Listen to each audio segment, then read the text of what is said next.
جو دشمن کے لیے پھندا تھا۔ دشمن کے سپاہی جدھر کو بھاگتے تھے ادھر مسلمانوں کی تلواریں اور برچیاں ان کا راستہ روکتی تھی۔ آخر وہ قلعے کی طرف بھاگے مگر دروازہ بند تھا۔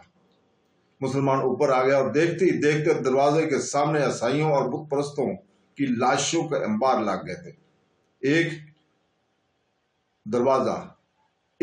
دروازہ اور بھی تھا اپنے آدمیوں کو پناہ میں لینے کے لیے۔ قلعے والوں نے دروازہ کھول دیا۔ عیسائی اور بت پرست بھاگ کر دروازے میں داخل ہونے لگے، لیکن مسلمان تو جیسے ہی ان کے ساتھ چپکے ہوئے تھے۔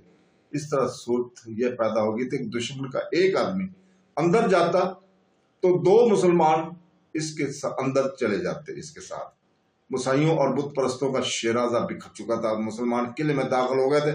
اب جو کچھ ہو رہا تھا وہ لڑائی نہیں تھی، وہ عیسائیوں اور بت پرستوں کا قتل عام تھا۔ حضرت خالد بن ولید چاہتے تھے کہ قتل عام کا یہ سلسلہ جاری رہے۔ یہ اگست 633 عیسوی کے آخری جمادی الاخر 12 ہجری کے وسط کے دن تھے۔ حضرت خالد بن ولید نے جودی بن ربیعہ اور اس کے تمام ساتھی سالاروں اور سرداروں کو سزائے موت دے دی تھی۔ دمتل جندل مسلمانوں کے زیر نگاہ آ گیا تھا۔ اسلام دشمن طاقتیں ختم ہونے میں نہیں آ رہی تھی۔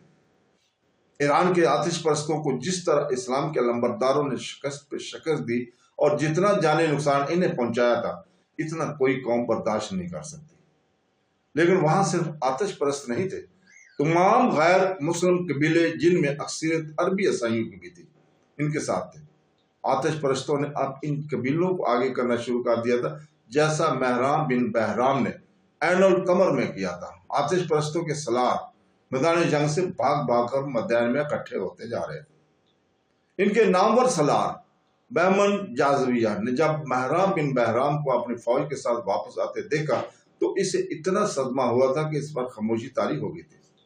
مت گھبرا بہمن، مہران نے اسے کہا تھا، دل چھوٹا نہ کر، آخر فتح ہماری ہوگی۔ میں شکست کھا کر نہیں آیا، شکست بدوی قبیلوں کی ہوئی ہے اور تو لڑے بغیر واپس آ گیا۔ سالار بہمن جاؤ، جازویہ نے کہا تھا، تو اتنا بڑا شہر اپنے دشمن کی جھولی میں ڈالا ہے، تو خوش قسمت ہے کہ تجھے یہاں سزا دینے والا کوئی نہیں۔ سزا دینے والے آپس میں لڑ رہے ہیں، وہ جانشینی پر ایک دوسرے کے خون بہا رہے ہیں۔ بہمن، مہران نے طنزیہ لہجے میں کہا، کیا تو مجھے سازش کر رہا ہے؟ کیا تو مسلمانوں سے شکست کھانے والوں میں سے نہیں؟ اگر تو میدان جنگ میں جم جاتا تو آج مدینہ والے یوں ہمارا سر پر نہ آ بیٹھتے۔ شکستوں کی ابتدا تجھ سے ہوئی ہے۔ میری تعریف کر کے میں اپنے لشکر کو بچا کر لایا ہوں۔ میں اسی لشکر سے مسلمانوں کو شکست دوں گا۔ مدائن میں اس وقت جو لشکر جمع ہو چکا ہے اسے ہم ایک فیصلہ جنگ کے لیے تیار کریں گے۔ اس وقت مدائن میں فارس کے جتنے بھی نامور سالار تھے وہ سب حضرت خالد بن ولید سے شکست کھا کر آئے تھے۔ انہوں نے اسے ذاتی مسئلہ بنا لیا تھا، ورنہ وہاں حکم دینے والا کوئی نہ تھا۔ حکم دینے والے شاہی خاندان کے افراد تھے جو تخت کی وراثت کے لیے جوڑ توڑ میں لگے ہوئے تھے۔ وہ سالاروں کو بھی اپنی سازشوں میں استعمال کرنا چاہتے تھے، لیکن سالار فارس کی شہنشاہی کے تحفظ کو اپنا فرض سمجھتے تھے۔ یہ چند ایک سالار ہی تھے جنہوں نے مدائن کا بھرم رکھا ہوا تھا، ورنہ کثرت کی بنیادیں تو ہل چکی تھیں اور یہ عمارت زمین بوس ہوا میں چاہتی تھی، ہوا ہی چاہتی تھی۔ اس وقت حضرت خالد بن ولید مدائن سے کم بیش 400 میل دور دمتل جندل میں تھے۔ آتش پرستوں اور عیسائیوں کو ابھی معلوم نہ تھا کہ وہ سمجھتے تھے کہ حضرت خالد بن ولید عین القمر میں موجود ہے۔ حضرت خالد بن ولید کو دراصل ہیرا واپس آنا تھا۔ ایک تو وہ مفتوحہ علاقوں کے انتظامات وغیرہ کو بہتر بنانا چاہتے تھے، وہ دوسرے یہ کہ فوج کو کچھ آرام دینا چاہتے تھے، اور تیسرا کام یہ تھا کہ فوج کو اثر نو نظم کرنا تھا۔ ایک تو یہ مجاہدین تھے جو میدان جنگ میں دشمن کے آمنے سامنے آ کر لڑتے تھے، دوسرے مجاہدین وہ تھے جو دشمن کے مختلف شہروں میں بہروپ دھار کر خفیہ سرگرمیوں میں مصروف تھے۔ وہ جاسوس تھے، وہ ہر لمحہ جان کی خطرے میں رکھتے تھے۔ وہ دشمن کی نقل و حرکت اور عزائم معلوم کرتے اور پیچھے اطلاع بھجواتے تھے یا خود اطلاع لے کر آتے تھے۔ تاریخ میں ان میں سے کسی کا بھی نام نہیں ہے، 2-4 سے دنیا واقف ہے، گمنام نہ جانے کتنے ہیں۔ ان میں بعض پکڑ لیے گئے تھے اور دشمن کے جلادوں کے حوالے ہوئے۔ ان جاسوسوں کی بروقت اطلاعوں پر حضرت خالد بن ولید کئی بار دشمن کے اچانک حملے اور شکست سے بچے۔ حضرت خالد بن ولید جب دمتر جنگل میں تھے تو مفتوحہ علاقوں کے لیے ایک خطرناک صورتحال پیدا ہو گئی تھی۔ مدائن پر کثرے کی شکست اور زوال کی سیاہ کالی گٹائیں چھائی ہوئی تھیں۔ لوگوں پر خوف ہراس طاری ہو گیا تھا اور کثرہ کی اس تلوار پر زنگ لگ چکا تھا جس کا خوف بڑی دور تک پہنچا ہوا تھا، مگر 2-4 سلار تھے اس ڈوبتی کشتی کو طوفان سے نکال لے جانے کی کوششوں میں مصروف تھے۔ ابھی تک ہوا تھا مگر وہ 2-4 سلار تھے اس ڈوبتی کشتی کو جو طوفان سے نکالنے کی کوشش کر رہے تھے۔ ان حالات میں ایک گھوڑا مدائن میں داخل ہوا اور بہمن جازویہ تک پہنچا، اور کیا بری خبر رہ گئی تھی جو لایا ہے۔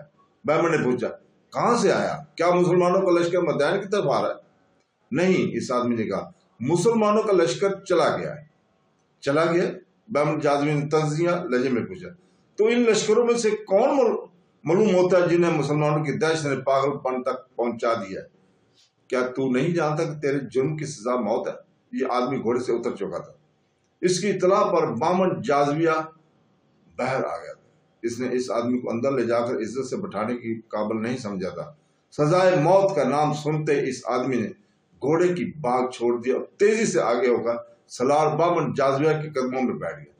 میں عین التمر سے آیا ہوں، اس نے گھبرائی متلجی آواز میں کہا۔